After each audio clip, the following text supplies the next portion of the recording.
বাজার থেকে শখের বশে একজোড়া খরগোশ কিনে আনে অনেকজন। আসলে কিন্তু তারা জানে না খরগোশকে কোথায় রাখতে হয়, কিভাবে রাখতে হয়। এটা আবার কেমন কথা, অনেকে বলতে পারেন এটা আবার কেমন কথা, একটা খাঁচায় রেখে দিলে তো হয়ে যায়। আসলে না, আরও কিছু জিনিস জানার দরকার আছে খরগোশ পালন করতে গেলে। তো আজকে এই ভিডিওতে আমি সেই সম্পূর্ণ ভিডিও নিয়ে আলোচনা করব। তো ভিডিওটা সম্পূর্ণ অবশ্যই দেখবেন। আর হ্যাঁ, এটা আমার নতুন চ্যানেলটিকে অবশ্যই আপনারা সাবস্ক্রাইব করে দিবেন।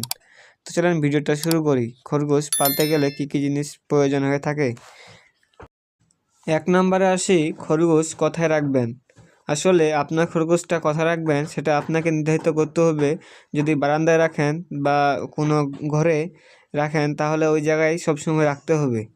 এক এক সময় এক এক জায়গায় রাখলে হবে না, কারণ আপনার খরগোশকে যে জায়গায় রাখবেন সে জায়গায় সবসময় রাখতে হবে। এনে দিয়ে এক সময় আলাদাভাবে রাখা যায় আর কি, আর তাই সবসময় না। হ্যাঁ, যে জায়গায় আপনার রাখতেন ওই জায়গায় তাদেরকে অভ্যাস করবেন রাখানোর জন্য, তাহলে আপনার খরগোশ সবসময় শিকারী হবে আর কি। তো 1 নম্বরে সেটা আপনাকে অবশ্যই নির্ধারণ করতে হবে। এক এক সময় এক এক জায়গায় রাখলে হবে না। আর 2 নম্বরে আসি, খরগোশের খাঁচা।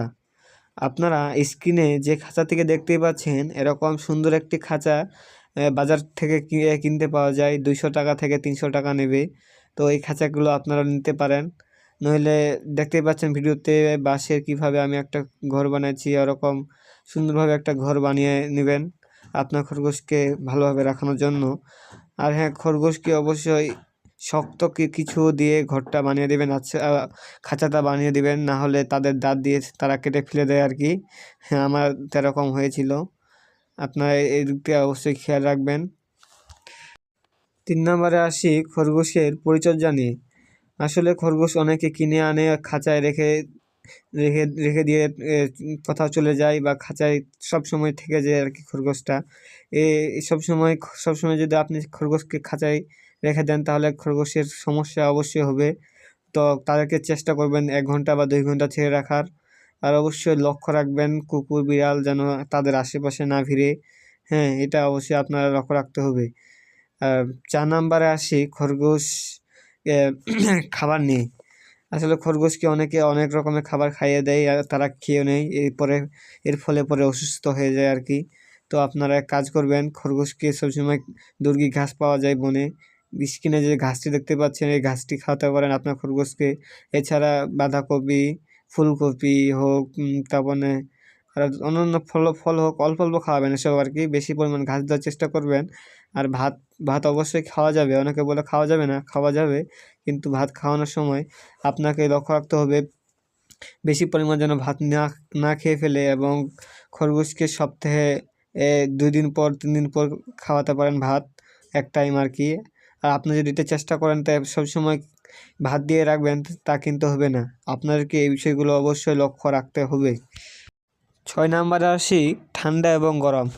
যখন আমাদের ঠান্ডার সময় অনেক ঠান্ডা পড়ে, তাই খরগোশকে কীভাবে রাখবেন, অনেকে আবার এমনি রেখে দেয়, কাপড় টাপড় ঝাঁকা দিয়ে এমনি রেখে দেয়। এমনি রাখলে হবে না, আপনাকে কাজ করতে হবে। সুন্দর একটা খাঁচা নিয়ে খাঁচায় সুন্দরভাবে চারপাশ দিয়ে ঢেকে, তারপর প্লাস্টিক দিয়ে তারপর সুন্দরভাবে ঢেকে দিতে হবে।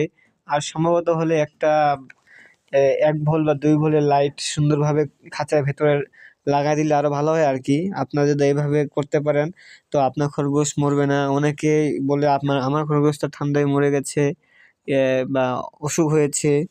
তো এইসব জিনিস ট্রাই করলে আমি যেগুলো বললাম এভাবে যদি করতে পারেন তাহলে আপনার খরগোশ আর মরবে না, সবসময় সুস্থ থাকবে। 7 নম্বরে আসি, খরগোশের ঘাস নিয়ে। আসলে খরগোশ যারা ভাবেন তা খরগোশ পালতে অনেক সহজ, আসলে না, খরগোশ পালতে অনেক অনেক কঠিন। আপনাকে অবশ্যই ঘাস কাটতেই হবে প্রত্যেক দিন 2টি খরগোশের জন্য। হাফ মথি বা 1 মথি ঘাস কাটতেই হবে আর কি। তো যারা খরগোশ পালতে চান তাহলে অবশ্যই ঘাসের ব্যবস্থা আগে করতে হবে। হ্যাঁ, খরগোশ আর রাত্রে বেশি বেশি করে ঘাস দিয়ে রাখবেন আপনার খরগোশকে, তাহলে আপনার খরগোশ আর কোনো রকম সমস্যা হবে না। তো আশা করি আপনারা বুঝতে পেরেছেন খরগোশ পালতে গেলে কী কী জিনিস প্রয়োজন হয়। প্রথমে একটা খাঁচা, তারপর একটা থাকার সুন্দর জায়গা, তারপর 2 ঘন্টা করে তাদেরকে ছেড়ে রাখানো। তো এসব জিনিস আপনাকে অবশ্যই করতে হবে এবং খরগোশকে অবশ্যই আপনাদেরকে 24 ঘন্টার মধ্যে 2 ঘন্টা টাইম দিতেই হবে আর কি।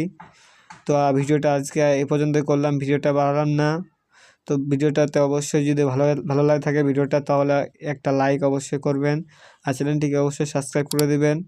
তো দেখা হচ্ছে পরের ভিডিওতে। সবাই ভালো থাকেন, সুস্থ থাকেন, খোদা হাফেজ।